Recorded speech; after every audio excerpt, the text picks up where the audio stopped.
ఈ యుద్ధంలో యుగ పరివర్తన జరగనుంది. ఒక యుగం అంతరిస్తుంది మహితాత్ములు భీష్మునితో. ఒక నవయుగం ఆరంభమవుతుంది అభిమన్యుని కారణంగా. అందరికీ నమస్కారం. ఈ వీడియో క్లిప్ అనేది చాలా ఇంట్రెస్టింగ్ ఉండబోతుంది. అస్సలు మిస్ అవ్వకండి. ఫస్ట్ నుంచి లాస్ట్ వరకు ఎవ్రీ మినిట్ చూడండి, ఎందుకంటే ఎవ్రీ మినిట్ మనం ఏదో ఒకటి నేర్చుకోవడానికి లభిస్తూనే ఉంటుంది. అండ్ వీడియోలోకి వెళ్ళే ముందు ఒక లైక్ అయితే వేయండి గైస్, నాకు సపోర్ట్గా ఉంటుంది. సో ఇక లేట్ చేయకుండా వీడియో చూసేద్దాం రండి. పాండవుల విజయం అనివార్యము. మహారథి భీష్ముడు, గురు ద్రోణులు, ఇంకా అంగరాజు కర్ణుడు, ఈ ముగ్గురి వధ జరుగుతుంది. అది వంచనతో.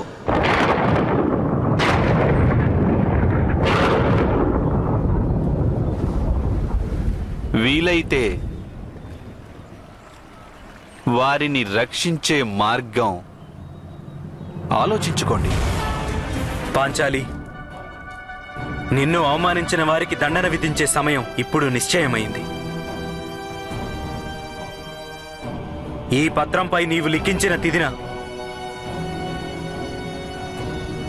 ఆ రోజునే మహాయుద్ధం ఆరంభమవుతుంది.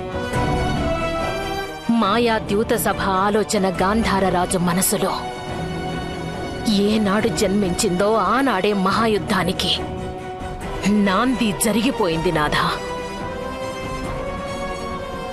ఈ తిథి ఆ అధర్మ యుద్ధాన్ని అంతం చేస్తుంది.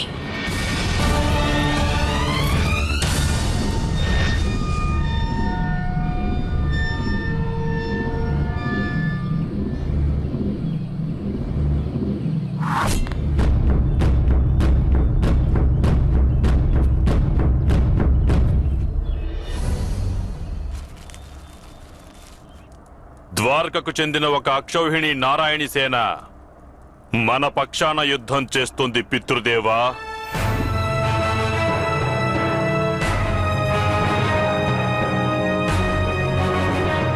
మన పక్షానికి ఇప్పుడు 10 అక్షౌహిణుల సైన్యం సమకూరింది. ఇక పాండవుల పక్షాన అధికాధికంగా 6-7 అక్షౌహిణుల సైన్యం ఉంటుంది. వారి పక్షాన యాదవ వీరుడు కృష్ణుడున్నాడు. పుత్ర దుర్యోధన, కృష్ణుడు సైనికుల సహాయం లేకుండానే జరాసంధుని పరాజితుణ్ణి చేశాడు. కాళీవాణుని నాశనం చేశాడు. మధురాజు కంసుణ్ణి వధించాడు. నీవు చూస్తే ఆ శ్రీకృష్ణుడు మాయలమారి మహారాజా.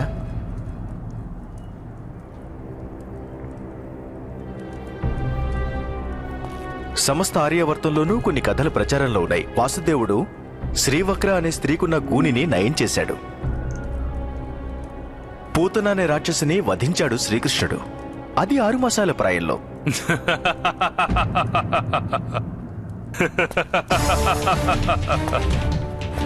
వ్యర్థ ప్రచారాలివి మహామంత్రి. ఇవి వ్యర్థ ప్రచారాలు. ఎవరు చూశారని వారి ఆ మాయలన్నీ నీవు మరచినట్లున్నావు దుర్యోధన. ఇదే రాజ్యసభలో నాడు ఆ వాసుదేవుడు ద్రుపదపుత్రిని రక్షించాడు.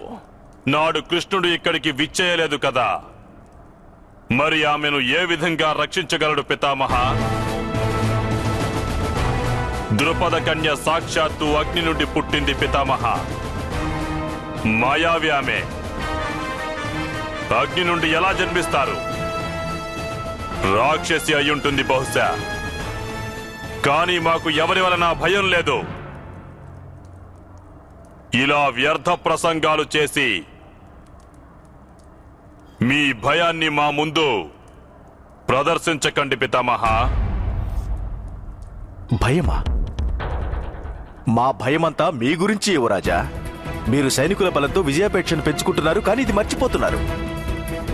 కాకుల సైన్యం ఎంత పెద్దదైనా ఒక్క గరుడ పక్షి నీడపడితే ఆ కాకి సైన్యం భయభ్రాంతమై ఇక్కడి నుంచి పారిపోతుంది. మీరు ఏ గరుడ పక్షి గురించి మాట్లాడుతున్నారు మహామంత్రి? అది స్వయంగా తన ముక్కును గ్రోళ్లను త్యజించింది. వాసుదేవుడు ఈ యుద్ధంలో శస్త్రాన్ని సంధించాడు. ఇది అందరికీ తెలుసు. క్షమించండి. ఇప్పుడు మనం శత్రువు సామర్థ్యాన్ని గురించి ఆలోచించి భయభ్రాంతం చెందడం కాదు. మన ప్రస్తుత సామర్థ్యాన్ని పరీక్షించుకొని మన ఆత్మవిశ్వాసాన్ని పెంచుకోవాలి. ఎందుకంటే ఆత్మవిశ్వాసమే సామర్థ్యానికి ఆధారం కనుక. భయ సంశయాలనేవి బహుమూల్యమైనవి జీవించేందుకు పుత్రాకర్ణ. శాంతించండి. యుద్ధానికి పూర్వం ప్రతి ఒక్క కోణం నుండి ఆలోచించి చూడడం అవసరం. ప్రతి ఒక్క కోణం నుండి. కానీ పాండవుల నుండి ఆహ్వానం వచ్చేసింది మహారాజా. యుద్ధ తిథిని కూడా నిశ్చయించారు వారు.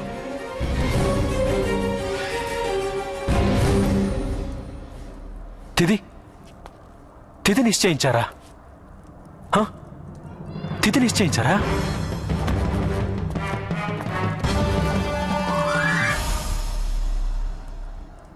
పాండవులు మీ ప్రత్యుత్తరం అడిగారు మహారాజా. యుద్ధం లేదంటే శరణాగతి. శరణాగతి అసంభవం మిత్రమా కర్ణ, అసంభవమది. మనం యుద్ధానికై సిద్ధంగా ఉన్నాము. ఆగు పుత్రా దుర్యోధన. నీవు సమాధానమిచ్చే ముందు పూర్వపరాలు ఆలోచించడం అవసరం. ఆలోచించేందుకు సమయం ఎక్కడుంది పితృదేవా? ఆ పాండవులు నేడే మన నుండి ప్రత్యుత్తరాన్ని కోరారు. ఇక ఏం ఆలోచించాలి మనం? శరణాగతి అర్థించాలని ఆలోచించమంటారా పితృదేవా? లేదు పుత్రా, లేదు. ఆ తిథి నా పుత్రులకు శుభసూచకమా కాదానని ఇది మనకు తెలియదు కదా.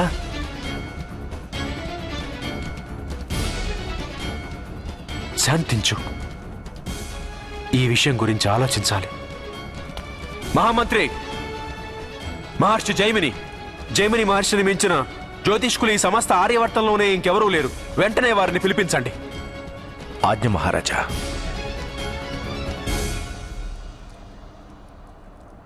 ముందు నేను యుద్ధ పరిణామం ఎలా ఉంటుందో తెలుసుకోవాలి. ఈ యుద్ధం వలన నా పుత్రులకు ప్రయోజనం లభిస్తుందా, లేక కృష్ణుని అండదండలే పాండవుల సద్భాగ్యమవుతుందా?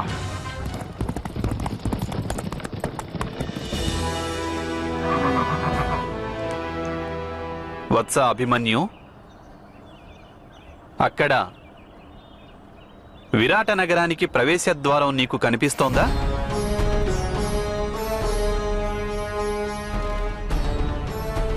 అక్కడి నుండి త్వరలోనే పాండుపుత్రుల ప్రచండ సేన బయలుదేరుతుంది.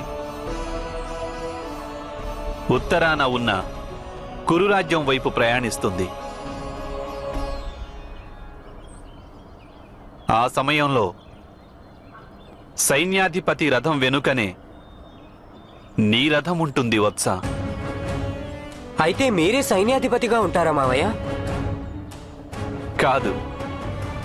ఈ యుద్ధంలో ఆయుధమే ధరించనన్న వ్యక్తి సైన్యాధిపతి ఏ విధంగా కాగలడు? మరి సైన్యాధిపతిగా ఎవరుంటారు? సైన్యాధిపతి ఎవరైనా కావచ్చు వత్స. సేనా నాయకుడివి నీవే కావాలి. ఈ యుద్ధంలో పరాజయం సంభవించకుండా విజయకేతనాన్ని ఎగురవేయించే కార్యము నీవు చేయాలి వత్స. ఇంత పెద్ద బాధ్యతను తలచి భయం వేయడం లేదు కదా వత్స? భయం ఎందుకు వేస్తుంది మామయ్య? ఖడ్గం రూపొందిందే రక్త పిపాసతో. విజయోత్సాహం నిండిన మనసులో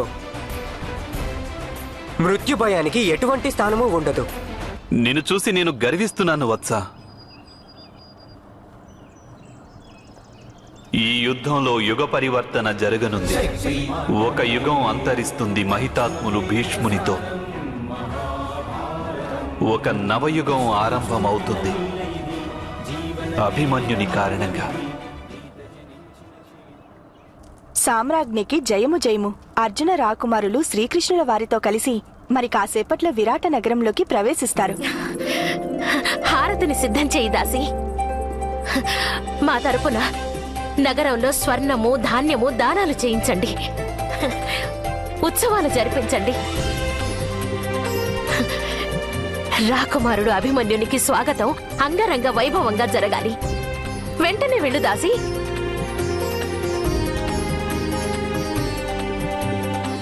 మీ 5 పుత్రులు కూడా వస్తున్నారు కదా పాంచాలి? పితృదేవుల నుండి సందేశం వచ్చింది. త్వరలో సైన్యంతో సహా ఇక్కడికి వస్తారట వారు. ఇక నా 5 పుత్రులు, వారు కూడా వారితో వస్తారు. ఇంద్రప్రస్థాన్ని విడిచి వచ్చినప్పటి నుంచి నా పుత్రులను నేను చూడనే లేదు. రాకుమారుడు అభిమన్యుడిని, ఇతర రాకుమారులను నేను చూడనే లేదు. అందరినీ చూడాలని నా మనసు తహతహలాడుతోంది మహారాణి.